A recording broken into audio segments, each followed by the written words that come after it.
Plymouth State University has a reputation with the public. After ranking number 8 on Playboy's top 40 party schools for 1987, the school has often been seen as a party school. Throughout the years, student gatherings have turned into so-called riots, especially after the Boston Red Sox won the World Series. The university has been known for large student events, such as Pirate Party, where hundreds of students dress up as pirates and, well, party. But one event stands out among the rest, and that would be Spring Fling. Spring Fling is an event hosted by the school in which the university has several performances on one weekend. These events include Battle of the Bands, a concert with a popular artist, and more recently what most students refer to as the rave. But the format has changed for this year. In the past years, the school has brought in popular artists, including Drake, Mac Miller, Wiz Khalifa, the Dave Matthews Band, and even Smash Mouth. To say the artists for the past 2 years were underwhelming would be an understatement. In 2016, the school hosted the artist New Politics, a Danish rock band that close to none of the student body was familiar with. This was met with outrage, and students were not willing to pay for tickets to go and see a band they had never heard of. These events turned from bad to worse because of poor weather, and the concert was forced to be held inside the newly built Allwell North, where the artists were unable to turn off the lights, causing a pretty uncomfortable performance. The next year started off hopeful, with the list of potential candidates having breakout stars like Post Malone. This excitement was soon met with disappointment, as the Spring Fling Committee revealed the performing artist to be Hoodie Allen. More students were familiar with the name, but weren't huge fans of his music. The turnout for this event was better than the previous year, but the rave later that night was a tremendous success. This year, a list of potential candidates seemed to be missing from students' emails. Little did we know that the committee did not plan on having a headliner for 2018's Spring Fling. Instead, they decided to go with a series of 4 events: Battle of the Bands, Oz the Mentalist, a cookout, and an EDM concert known as The Rave. This was a drastic change from the Spring Fling students at Plymouth State have come to know and love. I spoke to students around the campus to see what they thought about these changes, and here's what they had to say. So how do you feel about Plymouth State not having a headliner at this Spring Fling? Do you think it's a good thing, or do you think that it's going to affect the event poorly? I think it's lame. I think that it's going to affect it really poorly because nobody's going to want to go to something where they don't know who's going to be performing. Okay, yeah. And did you attend the last event last year? No, you didn't? Not. Yeah, do you think that part of the reason that they moved away from it was because of the artists they were bringing in? Yeah. Like Hoodie Allen, not necessarily the most popular. Yeah, I think the fact that they put up a whole voting choice for us to pick artists out and then they didn't go with any of them really deterred everybody from going. All right, thank you. This is Tyler Brown, a current class officer and a member of the student government. We reached out to him to see what kind of insight he had about the changes. So the Spring Fling Committee decided to not go with a main headliner this year. Why do you think that happened? Do you have any insight? Nothing to confirm. However, we do have 2 theories in mind. When I say we, I usually mean me. I apologize for that.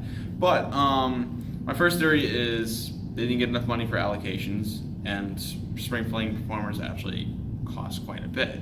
One year we had Kanye. I couldn't imagine what kind of cost that had to give us. But second theory is after the last two spring flings were a large bust, we kind of like toned back a little bit on what we want to do, and we want to re-collaborate on how we can go about performing spring fling from here on out. So therefore, I think we're probably taking a break from the main performer for right now.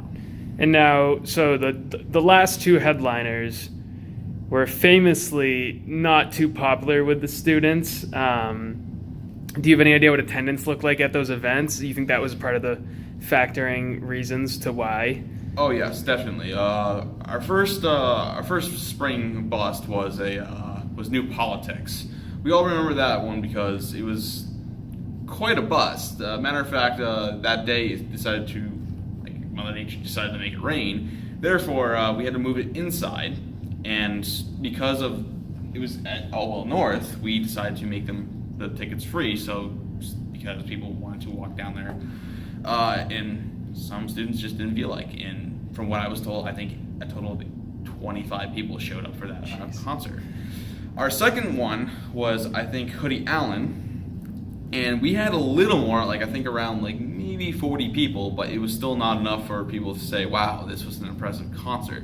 Hoodie Allen did give it his best, but it was still not a good time for Plymouth State University. Now, how do you feel personally about this decision to not go with a headliner and to go with the more popular rave kind of formula that's happened for the past couple of years?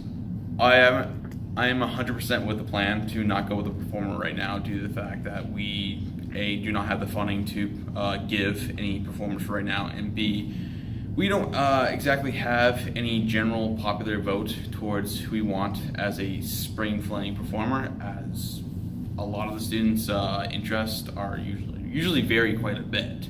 Therefore, it's kind of hard to nail down on who we want for either genre, type of music, or even the performer itself.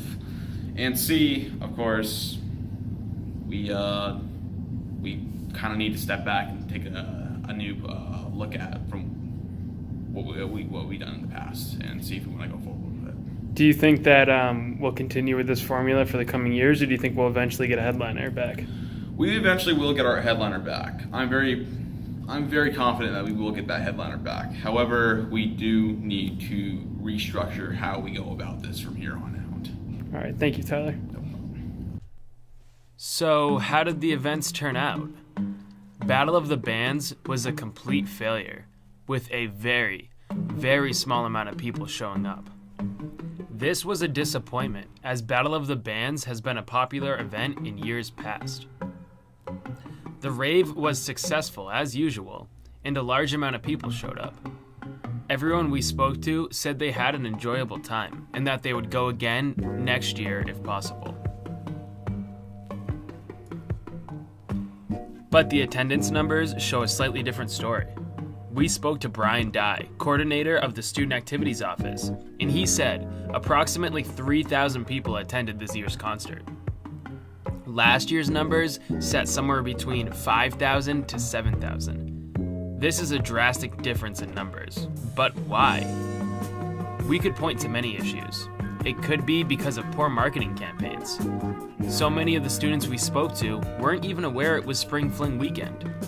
Maybe it was a budget issue, as PACE, the student org that puts on the event, lost significant funding for this school year. Either way, hopefully we can get this event back on track for next year and reclaim its former glory.